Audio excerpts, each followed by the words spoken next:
嗱，今日咧，我帶大家嚟睇一套咧，我哋又準備完工嘅單位。嗱，而家我哋入去睇睇。嗱，依家呢個入戶大門，哇！呢個係拉手定係鎖嚟嘅咧？咁有科技感同時尚感嘅。嗱，我睇下點開門先哈。應該有密碼。咦，喺呢度嗱，睇先。嗱，而家咧，我哋入到嚟單位呢度啦。一入嚟咧，我哋呢度咧就同業主咧就做咗一個向上嘅推拉窗。咁呢度咧有一個隱形式嘅卷網啦，全部高清網嚟嘅。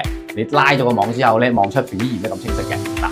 咁跟住我哋一路行落嚟啦。咁呢度咧，我哋就從業主做咗個鞋櫃。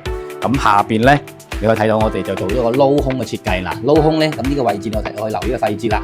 我哋呢度做咗個海棠角嘅設計嘅，咁就會比常規嗰啲直角咧就會更加有立體感嘅嗱。咁依家呢個位置主要係攞嚟擺下啲平時入嚟換嗰啲拖鞋啊嗰啲咁個鞋嘅位置嚟嘅。咁上邊咧，你可以睇到個成個鞋櫃，我哋做咗一個隱藏嘅拉手啦，咁樣嘅。一拉開咧，入邊咧就全部都係一個到頂嘅鞋櫃位置啦。嗱，入邊個儲物空間係非常之充足嘅。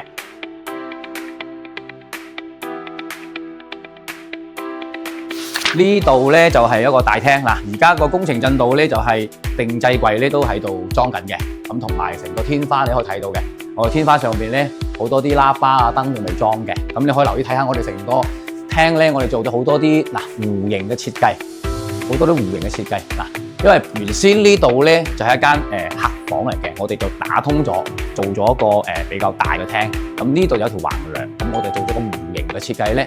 主要係用嚟弱化呢個梁嘅效果。嗱，而家咧，我哋呢個位置咧就做咗個電視背景牆嘅。咁呢邊咧，你可以睇到咧，我哋係一個隱形門設計，入邊係我哋嘅主人房。咁呢邊咧，我哋就仲有一個叫做小型嘅儲物空間，我哋都做咗一個隱形門嘅設計嘅，入邊可以儲物嘅啊。咁跟住行過嚟呢度咧。原先呢個位置咧都係一個陽台嚟嘅，咁我哋都封咗陽台，連通咗做咗個大嘅廳嗱，跟住上邊做咗啲平頸天花啦，呢邊會留翻咗啲窗簾盒嘅，咁同埋咧呢邊咧我哋同佢設計咗一個儲物空間嘅，做咗一個摺疊門嘅嗱，跟住咧入邊咧就有櫃中櫃啦，咁入邊咧就可以好多啲收納空間啦，平時可以擺下各種各樣嘅儲物嘅。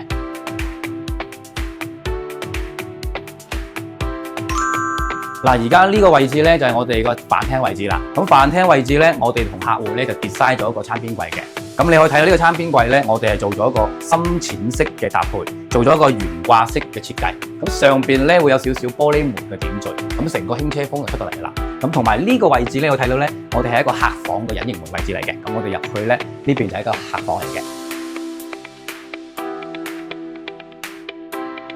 嗱，而家咧我就喺開放式廚房呢個位置啦。咁門口位置咧，我哋就 design 咗個賭台嘅。咁呢個賭台咧，平時可以坐嚟飲杯嘢啦，傾下偈啦。咁同埋都可以作為一個飯台嘅使用嘅。咁呢個賭台咧，睇到我哋係用咗一個天然嘅雲石去製作嘅。咁跟住咧呢邊咧，你可以睇到有一個冰箱高櫃。咁冰箱呢個位置就已經預留咗出嚟㗎啦，係一個雙門嘅雪櫃。咁呢邊咧入嚟睇到我哋個開放式廚房，你睇下啲牆身同埋呢啲咁個見光位咧，我哋全部係用咗大岩板一板過嘅嗱。整個感覺係比較輕車同埋時尚嘅。咁依家呢邊咧就係一個台面，呢個台面咧我哋係用咗個超厚嘅台面板喺度啊，呢個厚度剁骨啊斬嘢係完全冇問題嘅。咁呢度咧我哋就同客戶設計咗好多啲功能性嘅拉籃，嗱可以睇下嘅。嗱呢度打開嗱呢啲功能性嘅拉籃啦，可以滿足你啲碟啊、碗啊各方面嘅儲物幾個需求嘅。咁呢邊咧。仲有一個叫做調味格拉籃，各種油鹽醬醋啊、儲物啊都好方便嘅。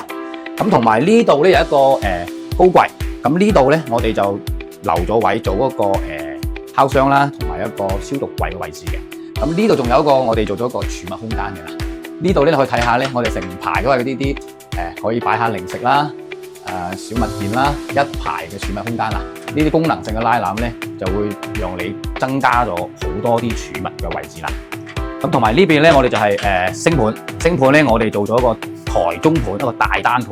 因為而家講真，使用起身咧，大單盤作用咧，主要係話講你平時洗啲大嘅碗啊、大個煲啊，同埋啲鑊都可以擺落去洗，即係實用性係比較強嘅。嗱，而家呢個位置咧，我哋就同客戶設計咗個開放式嘅洗手盤嘅。你可以睇到成個洗手盤咧，我哋係一個一體盤嚟嘅，無縫接口嘅。咁跟住咧，我哋就 design 咗嗰啲隱藏式嘅洗手盤。咁你睇下中間呢度個粒位咧，我哋係 design 咗一個壁龕嘅。咁而家個壁龕暫時就未裝嘅，我哋會做一個不鏽鋼嘅壁龕。咁呢度就相當於可以擺下啲洗手液啊、裝飾品之類嘅。咁同埋呢度側邊咧，原先係幅牆嘅，我哋打咗佢，就利用呢幅牆個闊度咧，又做咗一個叫做儲物櫃。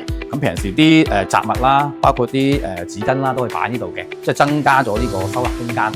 咁同埋呢邊咧就係一個洗手間嚟嘅。咁洗手間咧，你可以睇下成個牆身咧，我哋係用到內保石1.20x60嘅石牆啊，整個色系咧比較柔和嘅。咁同埋我企呢個位置咧，就係一個淋浴區，咁我哋做咗嗰個下沉式嘅工藝嘅。咁同埋成個花灑啦，你睇到都係隱藏式嘅。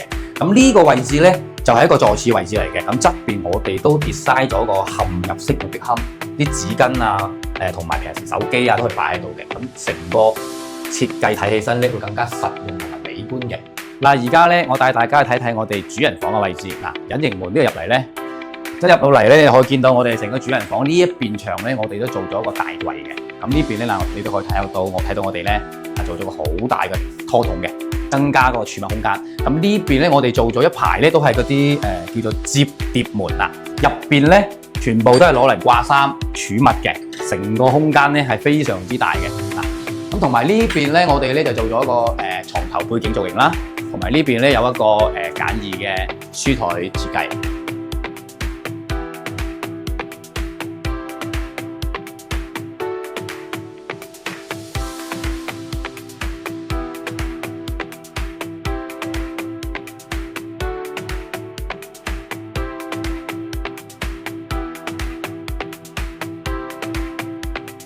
呢個客房咧入到嚟咧，嗱呢度就做咗一個背景牆設計啦。咁跟住咧呢度做咗一個小書台嘅。咁呢邊咧我哋都係做咗隱藏式嗰啲摺疊門。咁入邊咧都係掛衣啦、儲物空間嚟嘅。咁呢啲位置咧全部都搭配翻做翻咗啲護牆板嘅設計嘅。整體成間房睇起身咧比較清雅舒服嘅。嗱，而家咧，我哋就喺書房嘅位置啦。書房咧，我哋就 design 咗一個大書台，咁上面咧做咗一個裝飾嘅書櫃。咁你睇下書櫃咧，我哋就用咗啲金屬嘅元素，黑色同埋一個原木色去搭配嘅，整個輕車 feel 係比較濃郁嘅。咁同埋都搭配翻局部嘅玻璃門，咁整個輕車風咧好舒服啦。嗱，我哋期待我哋呢個單位咧，到時完工出嚟個完美效果，到時再發翻啲視頻俾大家分享一下。